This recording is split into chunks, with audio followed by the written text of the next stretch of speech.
Welcome to Conversations on the Coast, the Bay Area's premier author interview program. Our author visiting us today is Brenda Webster. She has written a book with a fascinating title, After Auschwitz, ... a love story. An interesting combination.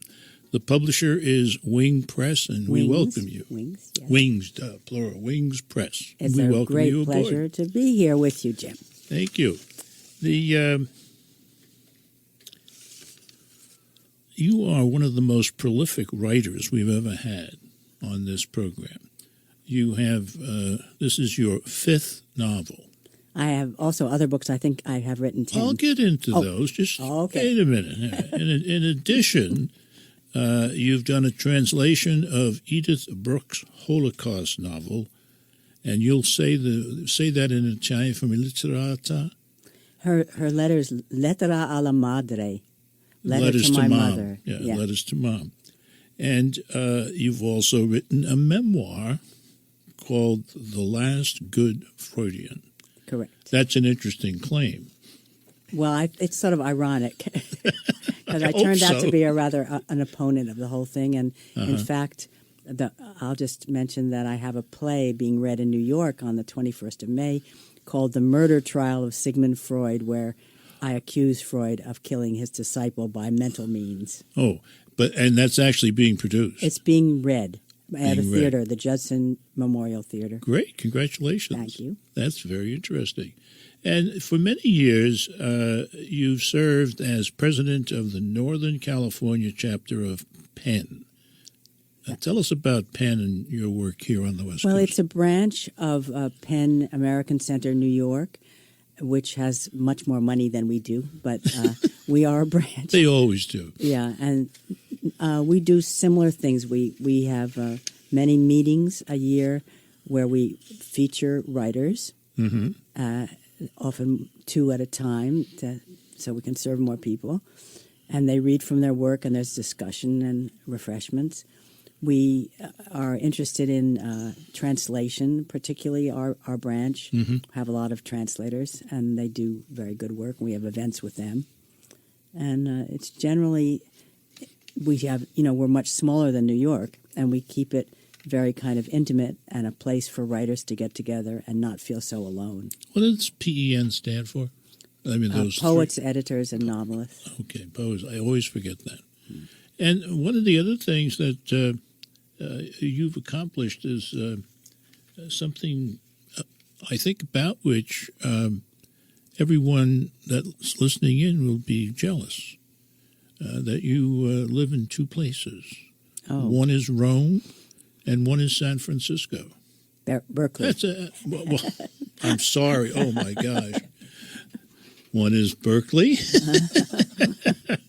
and one is Rome. That's quite a duo. Well, I love it, and I just am passionate about Rome. Berkeley is, well, Rome's relaxing too if you know how to relax properly.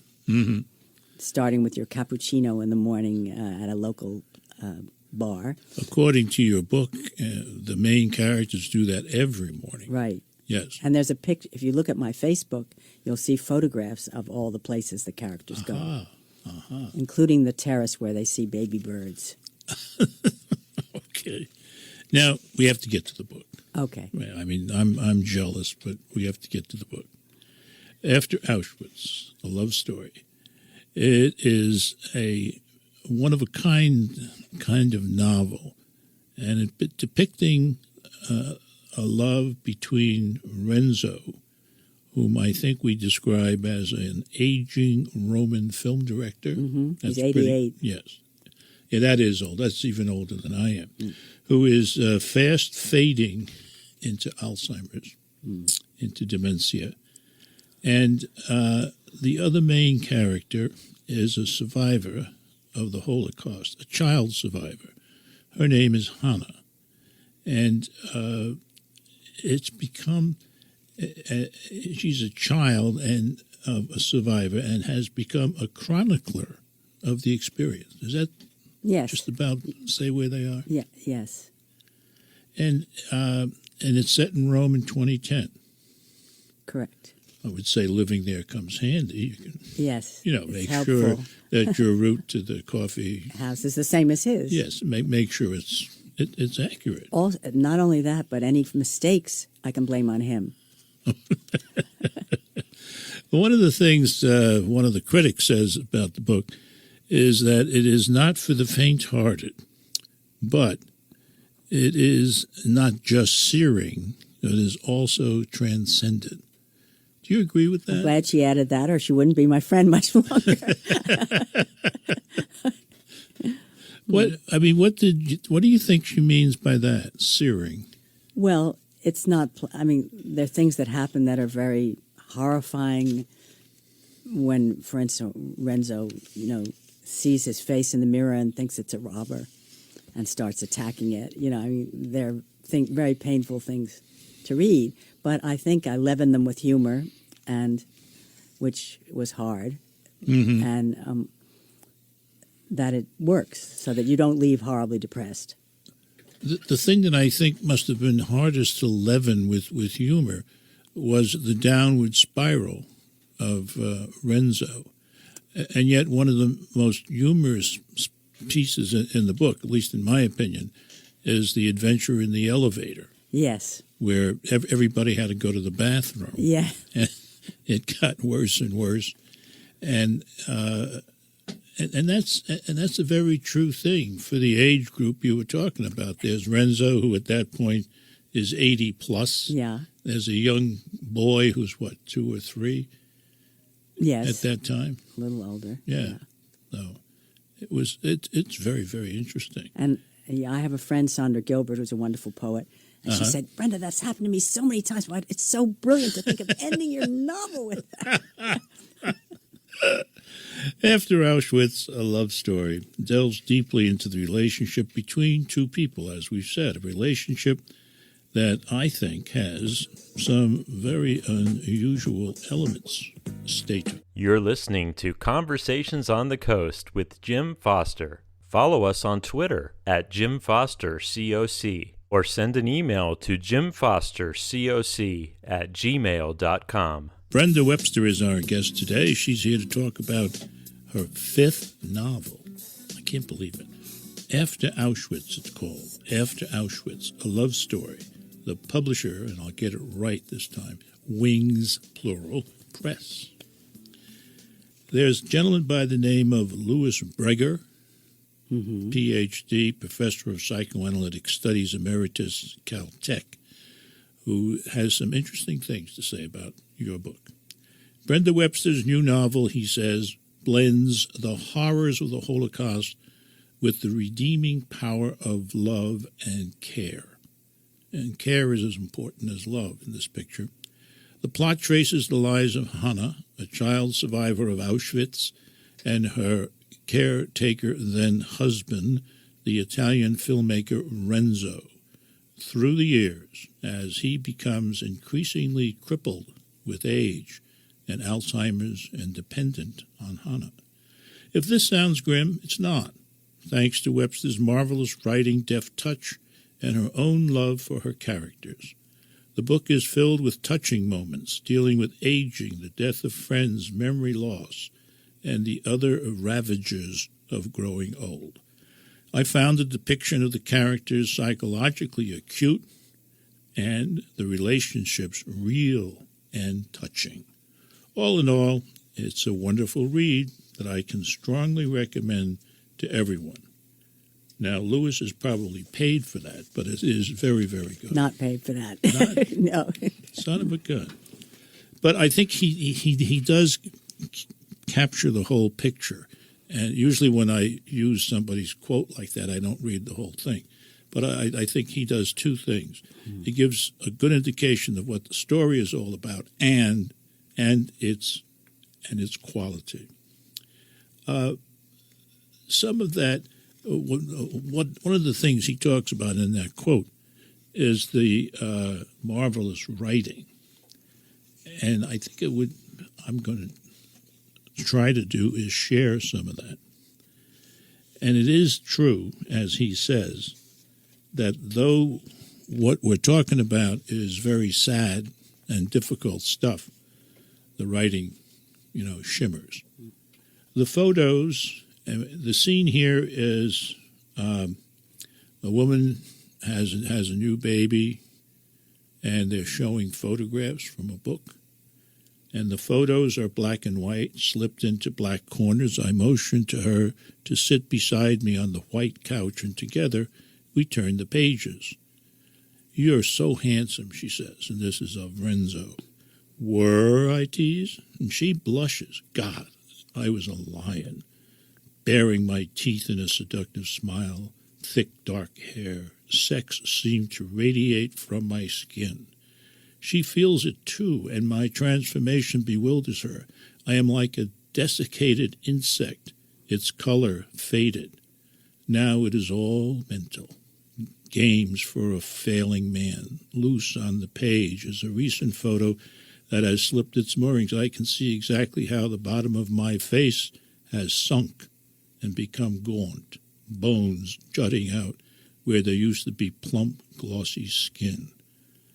I've sighed. I sigh. "I've tired you," she says guiltily, putting her papers together.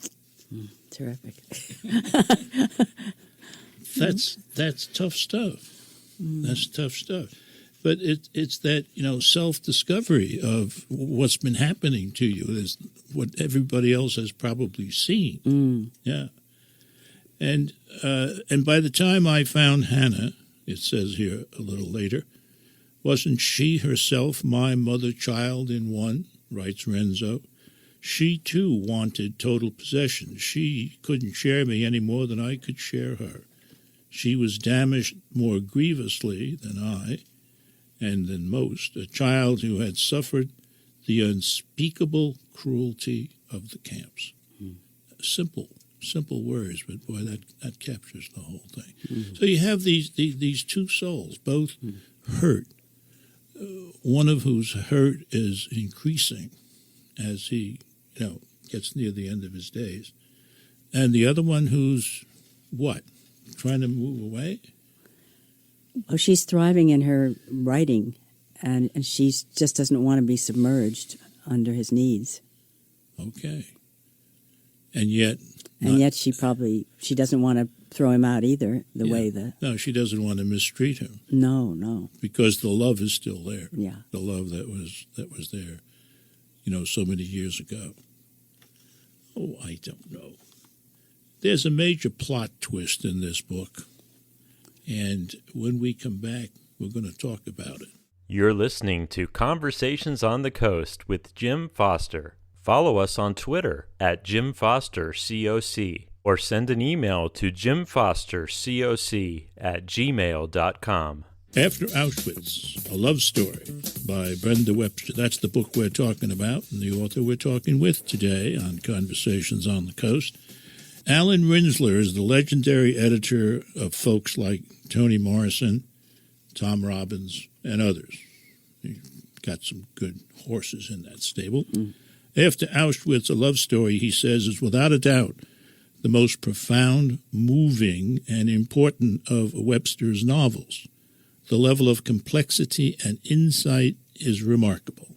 I was deeply moved by her exploration of relationships and long-term love and commitment in the face of aging, parenting, dealing with loss, illness, ambivalence, ambiguity, and the prospect of imminent death.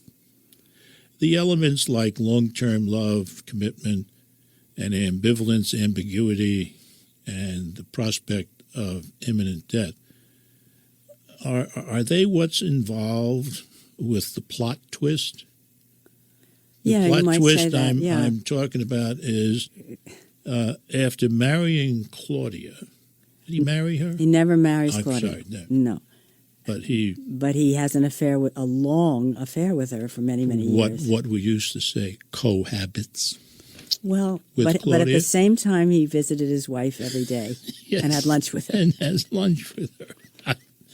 I think only an Italian movie director can pull that off. Actually, I'm telling you this. It's probably not going to be very secret if I tell it to you, but in public. But there was actually someone this happened to in Rome, and all the Romans would always gossip about it. We'd say, how was so-and-so? And they'd say, oh, she's still suffering from la dentista. And it was a big cause in Rome at the time. Now, Claudia agrees. Everybody agrees to this. This is amazing. Yeah, well. And Renzo goes back eventually to Hannah, leaving Claudia and her voluptuous figure to God knows what. And then the two of them, these two individuals, one hurt so long ago, one being hurt now by the loss of his power, they live together again. And she accepts him. And to tell the truth again, this is, as I say, slightly based, part of it is based on real people. And the woman in question, the real woman in question actually called me and said, should I move back in with him or not? Should I forgive him? Actually, yes. And I, as the real me, said, I think you've forgiven him already. You've had lunch with him every day for 10 years or whatever. Yeah. And so I thought it was fascinating, a fascinating story. There's two parts to forgiveness, isn't there? The first part is I forgive you. And then the second part, which is, I guess, more difficult, reconciliation. And that's what we're seeing here, I think. Yeah, I think so, too. That what is absolutely paramount between these two people, Renzo and Hannah, is what they have together. And everything else is peripheral. I think that's right. And that's why I hope I put in a sentence towards the end where when she was had to do a sort of death march across Germany without any shoes when she was, interned. Yes. That no one helped her. No one threw even a piece of bread. Maybe one person threw a piece of bread out the window to help her. That she would never be that way to him. She would never turn her head away and say, go to an old age home or something. And then I end, because you're not sure this will really happen, that for the moment he was going to believe her. And I believe her. How much of her story is true? Well, I mean, is it drawn from actual people? It is actually, but though I didn't mention it at first, but I think I'll mention it, that the arc, which starts with, the couple finding each other, marrying, being happy, whatever, and then the betrayal, and then the coming back, that arc was based on real people, what happened to real people. But what Renzo thinks and how he does it, I haven't, I don't know the real Renzo more than just seeing him. And so that is all made up. But no one was given such a great arc. I love the arc of the story that I was handed by someone when I went to have lunch with them. Do you want to hear about that? Lunch with? Well, I have to Edith Bruck. And I was having lunch with her, and we have to. No, go ahead. I was having lunch with her, and I saw her looking at her watch continually. Yeah. And I said, "What's the matter? Do you have an appointment?" She said, "No, but my husband, his dementia is getting worse, and if I don't get home in an hour, I'll find him sitting by the door like a dog, waiting for me and crying, And so then she smiled, and I was there, and I saw the smile, and I thought, oh my God, she's unconscious of what she's doing. She's smiling. And then I had heard that there was this power relationship, that he had been very strong and he had done all this philandering, or a little of it. And then he was coming back. And then it turned out that was really what was happening. And that I knew I had my story, that smile, and I had my story. Yeah, and you've got the truth of life here. Yeah. Love wins out. Yeah. But it's a hell of a bumpy road sometimes. Definitely. Yeah. Well, this is not a bumpy road book. This is a great read. It's After Auschwitz, a love story. The author is Brenda Webster, This has been Conversations on the Coast, and I'm Jim Foster. Follow us on Twitter at Jim Foster COC, or send an email to jimfostercoc@gmail.com.